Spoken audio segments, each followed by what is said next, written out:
Hey guys, welcome back to... Hold on a second, let me adjust the audio.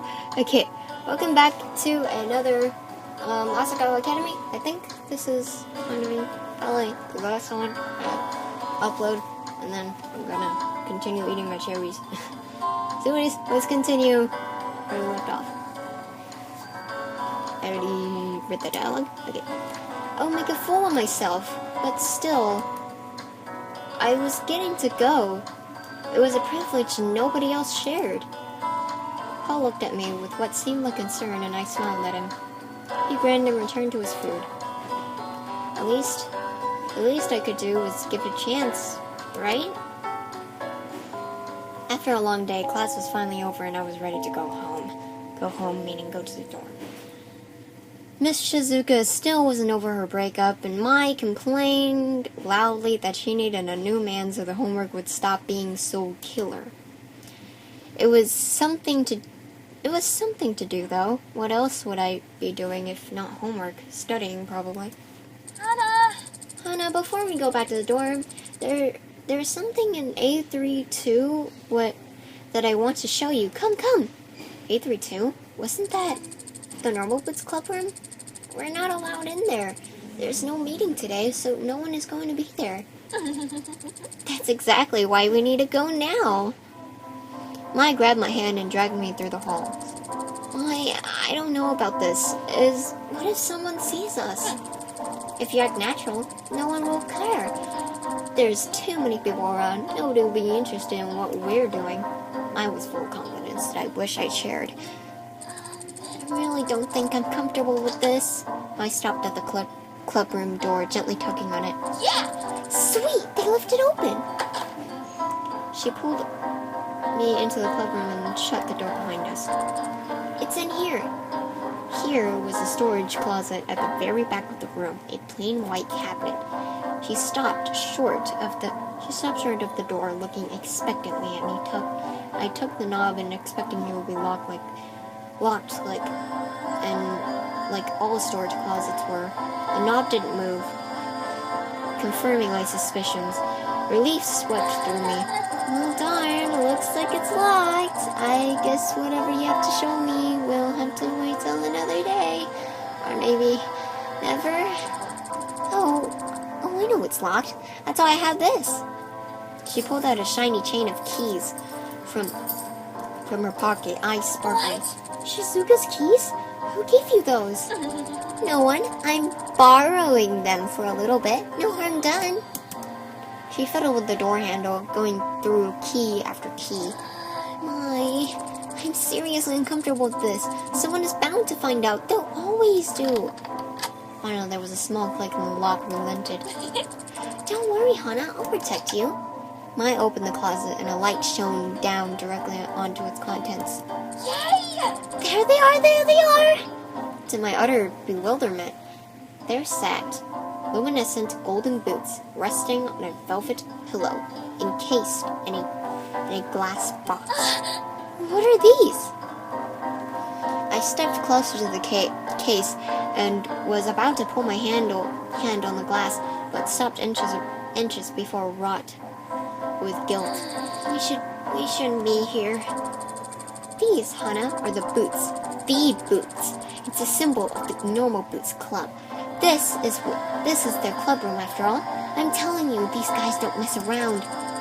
Is it made out of gold? Real gold? That must cost a fortune. I'd say they're solid gold, only worth 100,000 yen or so. But to really make sure, Mai's finger wiggled in front of her face. Before I could stop her, she opened the glass case and lifted the boots from the velvet pillow, then rested on it. Mai, please be careful! I grabbed the boots from underneath just in case she dropped it. Good thing, too, because they were heavy. The gold was cold and hard to the touch. These boots were definitely not wearable, and anything but normal. Mai bounced them up and down, weighing them with her hands. Her arms flexed as she did so. I suddenly realized why her pats on the back hurt so much. Volleyball made her strong. Bingo. Yeah, definitely solid gold. Mimi lied to me. She said they were gold plated. I didn't believer, so I had to check. So you dragged me along instead of her? This display of wealth made my stomach turn. Where they saw a symbol, I saw months of food for my father and I. 100,000 yen just lying in a closet protected by a single poorly guarded key? It might not be a single big deal to the students with rich parents, the majority of the academy, but it was more than disturbing to me. Yes, you. I wanted you to experience this with me. Silhouetted by the warm glow of the spotlights, Mai smiled at me. That smile almost made me feel okay being here without permission. Okay. Plus, when we get caught, we'll be okay. There's no way they can punish you. They really like you. What? I didn't mean to say that. The storm room lights flickered. We both turned abruptly, still holding the boots. Shane stood in the doorway. Maybe not that one. You. What are you doing here? That case is supposed to be locked. Well, it was locked. I'm really sorry, Shane. We heard the boots were kept in here. We're curious, that's all. No harm done, right? Here, Mai. Let's give the boots back to them. Yeah, I was just showing to her. We aren't suspicious. You guys hide it away. How was anyone supposed to see it? She handed the boots to Shane, who placed them carefully back into the case, adjusting the pillow to the center. No. We hide it to people who aren't in the club, like you. The case clicked shut. Shane, I'm sorry. Do not come back here. Get out of my sight. But I'm containing my anger now, but your continued presence is making that even more difficult. I gulped, and Mai and I dashed out the door. Shane slammed the door behind us. Do you think he's going to tell the rest of them? I really hope not. I might have ruined my reputation with them. Sorry. I think you mean I might have ruined your reputation with them. She threw her head back and laughed, and not quite grasping the consequences of her actions. He'll be fine. I'll even be fine. They're students just like us. It's not like we stole it. But Shane, he was really angry. It's just an act. Don't worry about it. Hana, I said I would protect you, right? Her words seemed genuine enough, but I had a hard time believing her. It was almost as if she planned for us to get caught. Okay. Good. Now let's head back to the dorms. That competition is tomorrow, and I do not plan on losing due to lack of sleep. The tournament, I completely forgot. Would they even let us participate, considering what we just did? Mai hummed happily as he skipped down the hall, somehow impervious to my anxieties. Heart felt heavy. I followed her. Only time would tell. Saturday dawned, bright and harsh. The cloudy light outside mirrored my gloomy mood as I quickly dressed and... Sorry, I need a burp again. And I woke up Mai. Mai, it's time to get up! Mai. The video game competition, remember? We're playing Stupendous Stomping Sisters, Super Smash Bros. Today. Mai shot straight up. The iPad almost fell. Luckily, I saved it. Oh my god, Jared! I can hang out with Jared today! She catapulted from the top of her bunk bed and sprinted out into the hallway. I heard crashes and shrieks as she massacred the other girls to get into the bathroom. The sun slowly rose through the window. Everything would just be fine, right? Soon Mai returned, fully dressed and ready to go. Come on, Hana, let's go! She grabbed my hand and dragged me out into the campus grounds. Her incessant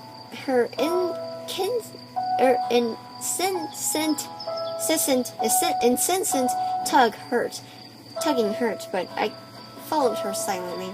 Even more stranger, she wasn't talking either. Her nerves had had gotten the better of both of us. We wandered the halls of the boys' dorm, making our way to 402. The dormitory itself smelled awful, like stale Dorito chips.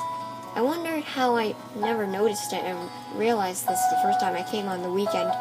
Rather than wandering campus all day for classes and clubs, most people were sleeping or hanging out in their rooms. My eyes slowed down as we climbed the stairs and staring at the floor. The closer we got, the slower we progressed. We opened the 4th floor door and crossed the hall. Finally, we stood in front of PBG and John's door. You should knock. What? Me? You should knock. You got here first. Yeah, but you're their friend. Well, you know them better. But you got pink hair. Is there a problem, ladies? We both froze. Scents of ham wafted through the air. Oh, that's Jared. Jared. Good morning. Hello, ladies. Is there something wrong with the door? Oh, no. We didn't want to wake them up, just in case they were sleeping. Jared let out a low-throated laugh. I don't think they'd mind if you wake them up. Oh. My eyes almost rolled into the back of her head. Here, allow me. He leaned between us and tapped on the door. He was surprisingly tall and being 10 inches shorter. And being some 10 inches shorter than him, he towered over me. He looked at me and winked. The door flew open. Hey guys, glad you could make it. We'll be a bit squished in here, but it's better than nothing. What we couldn't get the classroom this year? I jumped. Shane stood behind me, expressionless. I didn't even see him come. Yeah, turns out Hiddenbach decided to book it for the same day. Wonder what for. John snorted somewhere in the background. I'm not sure your room is better than nothing. Oh, Shane, with the zingers. That wasn't a zinger. Are you just gonna stand outside, or are you gonna come in? We stepped through the threshold, fully and completely entering PBG and John's room. Boy territory. We were out of our element. Mai had never been in the room before, and she glanced at the walls and shelves and desks like a manic squirrel. Her eyes gleamed, and I had the sneaking suspicion she was making note of what she saw from her own nefarious purposes. Though what they were, I had no idea. Rather, I didn't want to know. What's up? Go on, take a seat anywhere. I looked to my left and saw boxers lying on the desk chair, blood shot into my face. Were they used? Did you follow my gaze and turn right? Oh my god! For some reason, I really do like the blushing expressions. They're really funny, and it's funny. Wait, they're really funny, but it's cute. Let me clean up a bit. Pigsty. Do they have pigsties in England? Oh my god, Hannah. Everything in America is derivative of England. But we're in Japan. Shane looked at me blankly. Man, we're so lucky though. Wii U has 8-player Stomp. Wii U, okay, I'll stop. I'm excited to crush you, Shane. John sucks. John sucks. I don't think that's going to happen. Hey. Hello, who's here? Gerard entered without knocking, a bright smile on his face. Hold on. What? Oh man, Shane got here before me. Did you fail to see me leave? Yeah, whatever. I was hoping you were in the bathroom or something. You brought extra controllers. Does nobody knock around here? No, why would we? To be polite? Yeah, that's true. Girls and their ridiculous social constructs. Yeah, they're gonna kill ya. What? An intricate knock clattered through the entryway, and I pointed pointed towards the door in defiance. Hey, fun trivia fact. Did you know that while they were voice acting, the creators wanted to have each character have a significant knock, like a different knock for each person, which I think is really cool and a really neat thing. See, someone knocks. Good morning. Hello, I brought bagels. Figured if we didn't want to repeat of last year. My stomach grumbled and she turned red. That's what I thought. That's my husband. Joking. What? You're perfect. You're the best partner anyone could ask. You are truly the best of us. Can't you just ask for one normally? I brought enough for everyone. Jared leaned his head against Satch's shoulder, then turned to whisper into his ear. I knew I could trust you. That's friggin' shipping fuel. Okay, well then. Everybody pick a place to sit. We'll hand out bagels and then we'll get started. I scuttled to the side of the room against PBG's bed next to my. We'd been sitting with them at lunch, but it wasn't until just now that I realized how crazy having all the normal boots guys in one room could be. 9 adolescent men in one room. Not to mention all friends, all part of the same club. Their personalities mingled in different ways, and I almost couldn't focus over in the Riyadh inside jokes and shouting voices and flailing limbs. That is, until the character select screen came on. In the blink of an eye, the controllers were gone. PUG glanced over at me, and noticing that I didn't have one, offered me his. No, really, I'm not good at these kind of games. There's no way you're worse than me, or Jimmy for that matter. Seeing as he didn't want to take no for an answer, I grabbed the controller and selected my character. Kirby. He was cute and bouncing, even though he didn't seem super powerful. He looked like an easy enough character for a beginner to grasp, although there was something in his eyes and beak that seemed a little bit... Is everybody ready? I swallowed hard, the controller already slippering from my sweat. I never played Stomp before. I played Smash before, not Stomp. Before, though I watched others do so. I looked at the buttons of the controller, trying to guess what button did what. One of the top buttons probably jump, obviously the analyst stick to move the character. I selected a stage. Something cute houses and smallish animals bopping around the background, and the countdown began. That's Animal Crossing if you didn't play Smash or Animal Crossing before. There were buttons on the back that clicked when you hit them, but I didn't know what they did. 3. Oh, there was a weird blue button on the top right, but not on the left. 2. And another analog stick? What was that for? The camera? How could we all control the camera at once? 1. Oh no. Go! Die, Shane, die! What the hell? Attack everybody. Attack everyone, not just me. But you're my mortal enemy! Josh, what was that? Josh, what was that for? I wasn't even fighting you! You're wide open and death waits for no one. You are next! The battle began, and in display of slight mercy, the boys left me alone to wander the field and get a sense of my character. Oh, that does jump. I hit the jump button again, and again, and again, watching my character float higher and higher towards the sky. I can fly!